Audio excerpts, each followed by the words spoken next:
పరాభవనామ సంవత్సరం వృషభ రాశి వారికి శుభాకాంక్షలు. ఫస్ట్ కృతికా నక్షత్రం 2, 3, 4 పాదములు, రోహిణి నక్షత్రం, మృగశిర నక్షత్రం 1, 2 పాదాలకు జన్మించిన మీరు వృషభ రాశి వారిగా పరిగణించబడుతున్నారు. ఈ సంవత్సరం పరాభవనామ సంవత్సరం వృషభ రాశి వారికి స్థిరత్వం, పురోగతి, కొత్త అవకాశాల సంవత్సరం. కొన్ని మార్పులు వచ్చినా చివరికి లాభం చేకూరే కాలంగా చెప్పచ్చు. స్థిరమైన అభివృద్ధి, ఆర్థిక లాభాలు, కుటుంబ సభ్యులతో కలిసి ఎన్నో విహారయాత్రలు, పండగలు, వాతావరణాలు చేసే అవకాశాలు బాగున్నాయి. గోచార ప్రకారం శని ఈ సంవత్సరం మొత్తం మీనరాశిలో 11వ స్థానంలో సంచరిస్తారు. దీనివల్ల జరిగే ఫలితాలు ఎలా ఉంటుందంటే ఆదాయ అవకాశాలు పెరుగుతాయి, ప్రభావవంతమైనటువంటి వ్యక్తులు పరిచయాలు పెరుగుతాయి, సమాజంలో గొప్పవారి యొక్క పరిచయాలు అందరూ కూడా పెరుగుతాయి, దీర్ఘకాలిక లాభాలు కూడా ఉంటాయి. ఈ సంవత్సరం గురు భగవానుడు 2వ ఇంట్లో ఉంటారు. జూన్ 2, 2026 గురువు 3వ ఇంటికి వెళ్తున్నారు. అక్టోబర్ 31, 2026 గురువు 4వ ఇంటికి వస్తున్నారు. జనవరి 25, 2027 తిరిగి 3వ ఇంటికి వస్తున్నారు. దీనివల్ల కుటుంబ అభివృద్ధి పెరుగుతుంది, ధన ప్రవాహం పెరుగుతుంది, గృహ సౌఖ్యం పెరుగుతుంది. అద్భుతమైనటువంటి అవకాశాలు ఉన్నాయి గురు భగవానుడి వల్ల. రాహు కేతువు ఈ సంవత్సరం రాహు 10వ ఇంట, కేతు 4వ ఇంట్లో ఉన్నారు సంవత్సరం మొదట్లో. తర్వాత డిసెంబర్ 6, 26 రాహు 9వ ఇంట్లో, కేతు 3వ ఇంట్లో ఉంటున్నారు. దీనివల్ల వచ్చే ఫలితాలు ఉద్యోగ మార్పులు, విదేశీ అవకాశాలు, ధైర్యం పెరుగుతుంది.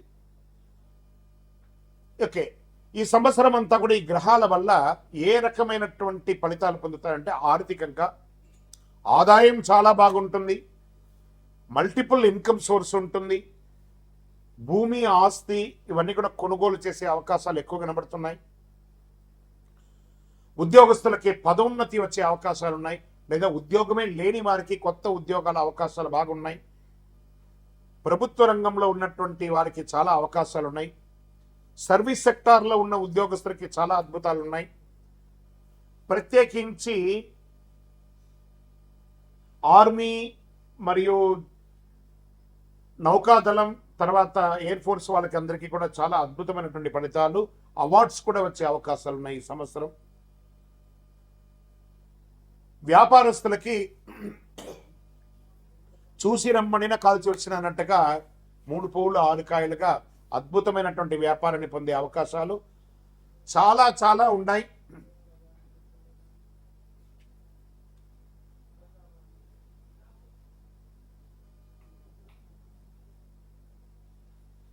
మ్యానుఫ్యాక్చరింగ్ సెక్టార్ వాళ్ళకి చాలా బాగుంటుంది. ఇండస్ట్రీస్, మిషనరీస్, కొత్త కొత్త మిషనరీస్ కొనే అవకాశాలు బాగా ఉన్నాయి.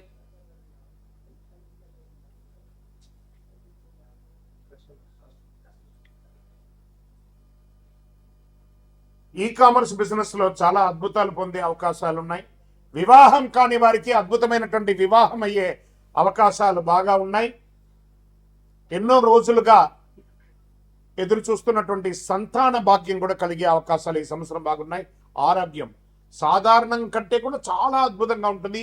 ఈ సంవత్సరం వృషభ రాశి వారికి ఆరోగ్యం చాలా బాగుంటుంది. కాస్త షుగర్ లెవెల్ కానీ, బ్యాక్టీరియాస్ కానీ ఇవన్నీ కూడా కాస్త చెక్ చేసుకుంటే చాలా మంచిది. దీనికి ఏం చేయాలి? మీరు ఆహార నియమాలు పాటించాలి వృషభ రాశి వారు. ఇంకా ప్రయాణాలు, వ్యాపార రీతిగా ప్రయాణాలు, విద్య రీతిగా ప్రయాణాలు, ఉద్యోగ రీతిగా ప్రయాణాలు అద్భుతం సాధిస్తారు ఈ సంవత్సరం అని కూడా చెప్పచ్చు. ఈ సంవత్సరం విద్యార్థులకి యోగకాలం. మీరు అనుకున్న యూనివర్సిటీలో సీట్స్ వచ్చే అవకాశాలు ఉన్నాయి, క్యాంపస్ సెలక్షన్స్ వచ్చే అవకాశాలు ఉన్నాయి. వ్యవసాయదారులకైతే అద్భుతం, ఈ సంవత్సరం చాలా అద్భుతంగా ఉంటారు. జాక్పాట్ అని చెప్పచ్చు వ్యవసాయదారులకి. రానున్న రోజులు గుర్తుపెట్టుకోండి మిత్రులారా, వ్యవసాయ మిత్రులారా, అందరూ వ్యవసాయానికి రాబోతున్నారు. ఎక్కువ శాతం సిద్ధంగా ఉండే మంచి మంచి టెక్నాలజీతో వ్యవసాయాలు రాబోతున్నాయి. చాలా అద్భుతంగా ఉంటారు. ప్రేమికులకి అద్భుతమైనటువంటి సమయం అని కూడా చెప్పచ్చు. భార్య భర్తల మధ్య సఖ్యత పెరుగుతుంది. అన్నదమ్ములు, అక్క చెల్లెలు, కుటుంబం అంతా కూడా చాలా ఉల్లాసంగా గడిపే సంవత్సరం అని కూడా చెప్పచ్చు.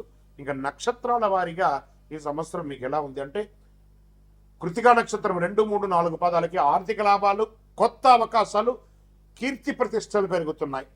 ఇంకా రోహిణి నక్షత్రం వారికి కుటుంబ సౌఖ్యం, ధనాభివృద్ధి, గృహ మార్పులు అవకాశాలు మెండుగా ఉన్నాయి. ఇంకా మృగశిర నక్షత్రం 1-2 పాదాలకి ప్రయాణాలు, వ్యాపార లాభాలు, కొత్త పరిచయాలు పెరుగుతున్నాయి. సమాజంలో గొప్ప వాళ్ళతో పరిచయాలు, రాజకీయ నాయకులుగా ఉన్న వాళ్ళకి కూడా చాలా యోగ కాలం అని కూడా ఈ సంవత్సరం చెప్పచ్చు. ఈ సంవత్సరం అదృష్ట సంఖ్య 2, 6, 8. అదృష్టమైనటువంటి రోజులు శుక్రవారం, బుధవారం. ఈ సంవత్సరం అదృష్ట రంగులు తెలుపు, లేత ఆకుపచ్చ రంగులు. ఈ సంవత్సరం చేయవలసినటువంటి పరిహారాలు ఏమైనా ఉన్నాయంటే మీ కులదైవం, ఇష్టదైవాన్ని ప్రార్థన చేయండి. కలవు వెంకటనాథాయ వెంకటేశ్వర స్వామి వారికి వెళ్ళి మెట్లెక్కి ఒక్కసారి దర్శనం చేసుకొని రండి. శుక్రవారం లక్ష్మీదేవికి ఎక్కువ పూజ చేయండి. కనకదార స్తోత్రాన్ని ఎక్కువ వింటూ ఉండండి. గోపూజ చేయండి. విష్ణు సహస్రనామ పారాయణాలు ఎక్కువ చేస్తూ ఉండండి. చాలా అద్భుతంగా ఉంటారు. ఇంకను సకల దోషాలు తొలగి ఆనందంగా ఉండడానికి మీ వయస్సు ఎంత ఉందో అన్ని దీపాలను మీ ఇష్టదైవ దేవాలయంలో, కులదైవ దేవాలయంలో నువ్వుల నూనెతో ఆ సంఖ్యతో, సపోజ్ మీ వయసు 30 ఉందనుకోండి, 30 ఒత్తులు, 40 ఉందనుకోండి, 40 ఒత్తులు, అలా ఒత్తులు వేసి నువ్వుల నూనెతో దీపం వెలిగించండి. ఇంకను మీ యొక్క సంపూర్ణ జాతకం తెలుసుకోవడానికి మీ పరిసర ప్రాంతాల్లో ఉన్నటువంటి సద్గురువుల్ని సంప్రదించి మీ జాతకం తెలుసుకోండి. లేదా గురుగారు మీ ద్వారానే మేము తెలుసుకోవాలనుకుంటున్నాం, మా స్క్రీన్లో కనబడుతున్నటువంటి నెంబర్కి మీ పేరు, date of birth, time of birth, place of birth WhatsApp చేయండి. కాల్ చేయకండి, మా అడ్మిన్సే మీకు రిప్లై ఇస్తారు. విజయోస్తు. ఉగాది పచ్చడి, ఈ 6 రుచులతో, షడ్రుచులతో కూడినటువంటి ఈ ఉగాది పచ్చడి జీవితంలో సుఖదుఖాలు, ఆనందాలు, కష్టాలు అన్ని కలిసి ఉంటాయని చెప్పడానికి నానుడియే ఈ యొక్క ఉగాది పచ్చడి. ఉగాది పచ్చడిలో ఏమేమి ద్రవ్యాలు ఇస్తాం? వేప పువ్వు, బెల్లం, మామిడి ముక్కలు, చింతపండు, మిరపకాయ, మిరప ముక్కలు, మిరపకారం, ఉప్పు. షడ్రుచులకి అర్థం ఏమని చెప్పారు? వేప పువ్వు చెడు దుఃఖాన్ని తీసేస్తుంది. మళ్ళీ ఇది వచ్చేసి ఆధ్యాత్మికంగా, ఆరోగ్యపరంగా అనేటప్పటికీ లోపల ఉన్నటువంటి చెడు షుగర్, కొలెస్ట్రాల్ అన్నిటినీ కూడా నియంత్రించబడుతుంది ఇక వేప పువ్వు. బెల్లం తీపి ఆనందాన్ని ఇస్తుంది. మామిడి పులుపు ఆశ్చర్యాన్ని ఇస్తుంది అని చెప్పచ్చు. చింతపండు పులుపు అనుభవాన్ని ఇస్తుంది. మిరపకారం కోపం, ఉత్సాహాన్ని ఇస్తుంది. ఉప్పు జీవన సమతుల్యాన్ని ఇస్తుంది. ఉగాది పచ్చడి ప్రాముఖ్యత, ఉగాది రోజు ఉదయం స్నానం చేసి దేవుడికి నైవేద్యం పెట్టిన తర్వాత కుటుంబ సభ్యులందరూ తీసుకుంటారు ఈ యొక్క పచ్చడిని. ఇది జీవితంలో వచ్చే అన్ని అనుభవాలను సమీకరించి స్వీకరించాలని సూచించే సంకేతం. ఈరోజు చేయవలసిన పని ఏమంటే పెద్దవాళ్ళందరూ చిన్నపిల్లలకి చిన్న చిన్న కానుకలు ఇవ్వడము, బట్టలు ఇవ్వడము, లేదా వాళ్ళ జీవితానికి కావాల్సిన ప్రణాళికలు అన్ని కూడా తయారు చేసుకోవడం, వాళ్ళ వివాహాలకి, ఉపనయనాలకి, వాళ్ళకి కావలసిన విద్యలకు కావలసిన ఏర్పాట్లంతా ఈరోజు శ్రీకారం చుడతారు. అద్భుతమైనటువంటి ఉగాది పరాభవనామ సంవత్సరం ఉగాది పచ్చడిని అందరూ స్వీకరించి ఆనందంగా ఉండండి. మూడాలు అంటే ముహూర్తాలు కావాలి అని అంటే సమయంలో మూడాలు కూడా ఎప్పుడు ఉన్నాయి? మేము ఎప్పుడు ఆ జాగ్రత్త పడాలి అంటే శ్రీ పరాభవనామ సంవత్సరంలో మాధ్యమి కర్తృ వివరాలు మనం ఎలా చెప్పబడుతున్నామంటే,